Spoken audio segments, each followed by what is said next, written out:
মধ্যপ্রাচ্য থেকে যুক্তরাষ্ট্রের দূরত্ব হাজার হাজার মাইল দূরে, তবুও দেশটি যেন ইরানের ঘাড়ে নিঃশ্বাস ফেলে। এর প্রধান কারণটা হলো এই অঞ্চলে জালের মতো ছড়িয়ে ছিটিয়ে আছে যুক্তরাষ্ট্রের বহু সামরিক ঘাঁটি। সৌদি আরব, সংযুক্ত আরব আমিরাত ও কাতার সহ মধ্যপ্রাচ্যের ধনী দেশগুলোতে যুক্তরাষ্ট্রের এসব ঘাঁটি অবস্থিত। সম্প্রতি ইরানের সাথে উত্তেজনায় আবারও এসব ঘাঁটি নিয়ে আলোচনা শুরু হয়েছে। ইরানে ইসরায়েলের হামলার পাশাপাশি আমেরিকা সরাসরি যুক্ত হওয়ায় আশেপাশের দেশগুলোতে তাদের ঘাঁটিতে হামলার হুমকি আসছে ইরানের কাছ থেকে। ইতিমধ্যে তারা কাতারের মার্কিন ঘাঁটিতে হামলাও চালিয়েছে। কিন্তু মধ্যপ্রাচ্যে যুক্তরাষ্ট্র এত ঘাঁটি করল কেন, আর এর সুবিধাই বাকি? ঘটনাটি কিন্তু একদিনের নয়। যুক্তরাষ্ট্র কয়েক দশক ধরে মধ্যপ্রাচ্যে নিজেদের সামরিক ঘাঁটি পরিচালনা করছে। এই অঞ্চলে সবচেয়ে বড় মার্কিন ঘাঁটি রয়েছে কাতারে। এটির নাম আল উদেইদ বিমান ঘাঁটি। 1996 সালে প্রতিষ্ঠিত এই ঘাঁটিতে বিপুল সংখ্যক মার্কিন সেনা রয়েছেন। অঞ্চলটির আরও যেসব দেশে মার্কিন সামরিক ঘাঁটি রয়েছে সেগুলো হলো বাহরাইন, কুয়েত, সৌদি আরব ও সংযুক্ত আরব আমিরাত। এসব ঘাঁটিতে সাধারণ সময়ে প্রায় 30,000 মার্কিন সেনা থাকেন, কিন্তু বড় কোনো অভিযানের সময়ে তা কয়েক গুণ বাড়ানো হয়। 2001 সালে আফগানিস্তানে হামলা শুরুর পর 2011 সাল নাগাদ মধ্যপ্রাচ্যের বিভিন্ন ঘাঁটিতে মার্কিন সেনা সংখ্যা বেড়ে দাঁড়িয়েছিল 1 লাখেরও বেশি।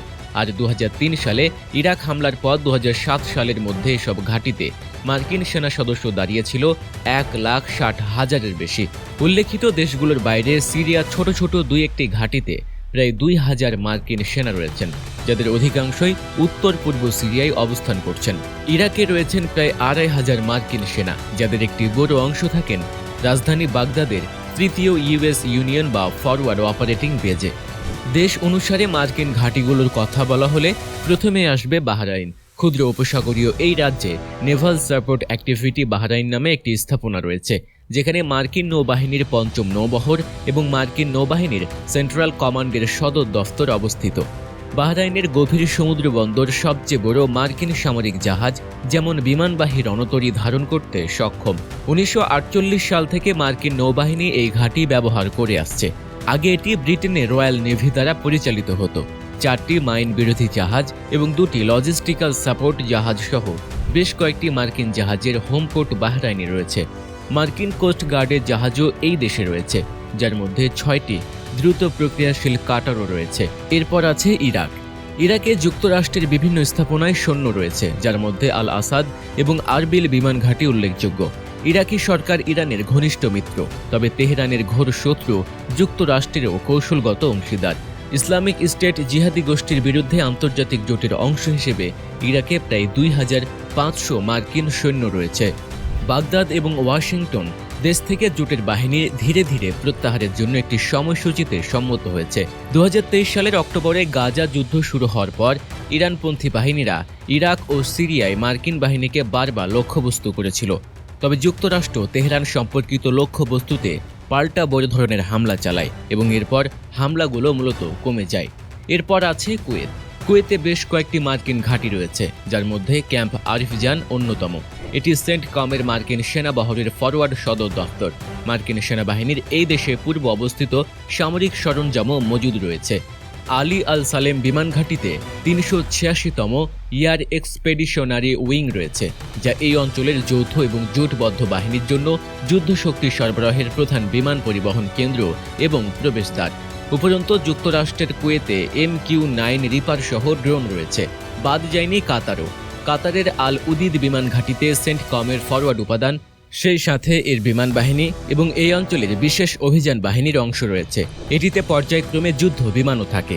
পাশাপাশি 397তম এয়ার এক্সপেডিশনারি উইংও রয়েছে, যার মধ্যে এয়ারলিফট, আকাশপথে জ্বালানি সরবরাহ, গোয়েন্দা নজরদারি ও রিকনেসান্স ও এয়ারো মেডিকেল ইভাকুয়েশন সম্পদ অন্তর্ভুক্ত। মধ্যপ্রাচ্যের আরেক দেশ সিরিয়াতেও মার্কিন ঘাঁটি আছে।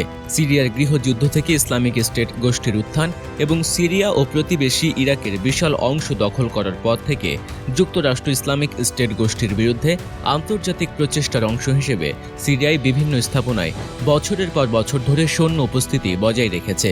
পেন্টাগন ঘোষণা করেছে যে তারা আগামী দিনগুলোতে দেশের সৈন্যদের সংখ্যা প্রায় অর্ধেক করে 1,000-এর নিচে নামিয়ে আনবে, যা দেশে মার্কিন সৈন্যদের একত্রীকরণের অংশ। ধনী দেশ সংযুক্ত আরব আমিরাতের সাথে আমেরিকার ঘনিষ্ঠতা রয়েছে।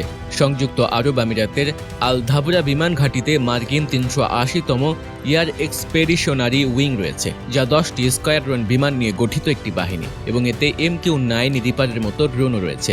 আল ধাফরাতে যুদ্ধ বিমান পর্যায়ক্রমে আনা হয়েছে, যা বিমান ও ক্ষেপণাস্ত্র প্রতিরক্ষা প্রশিক্ষণের জন্য উপসাগরীয় বিমান যুদ্ধ কেন্দ্র পরিচালনা করে।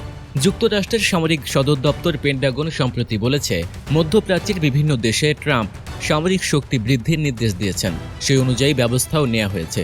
গত মার্চে ভারত মহাসাগরের দ্বীপ দিয়েগো গার্সিয়ায় যুক্তরাষ্ট্র ব্রিটিশ সামরিক ঘাঁটিতে অতিরিক্ত 6টি B-2 বোমারু বিমান মোতায়েন করেছে পেন্টাগন। মধ্যপ্রাচ্যের দেশগুলো নিজেদের আকাশসীমা ব্যবহার করতে না দিলে এখান থেকে ইরানে দ্রুত হামলা চালাতে পারবে যুক্তরাষ্ট্র, কিন্তু সুনির্দিষ্ট কোনো কারণে নয়, বরং ভিন্ন একাধিক কারণে মধ্যপ্রাচ্যের বিভিন্ন দেশে সেনা মোতায়েন রেখেছে যুক্তরাষ্ট্র। ইরাকের মতো কিছু দেশে ইসলামিক স্টেট তথা IS ও স্থানীয় সশস্ত্র গোষ্ঠীর বিরুদ্ধে লড়াই করছেন যুক্তরাষ্ট্রের সেনারা, কিন্তু গত কয়েক বছরে সেখানে অবস্থানকারী মার্কিন সেনাদের লক্ষ্য করে ইরানের সমর্থন পুষ্ট সেনারা হামলা চালিয়েছেন, ফলে তাদের উপরেও পাল্টা হামলা চালিয়েছেন মার্কিন সেনারা। অঞ্চলটিতে যুক্তরাষ্ট্রের গুরুত্বপূর্ণ মিত্র জর্ডানে কয়েকশো মার্কিন প্রশিক্ষক অবস্থান করছেন, তারা বছর জুড়ে ব্যাপক মহড়ার আয়োজন করে থাকে।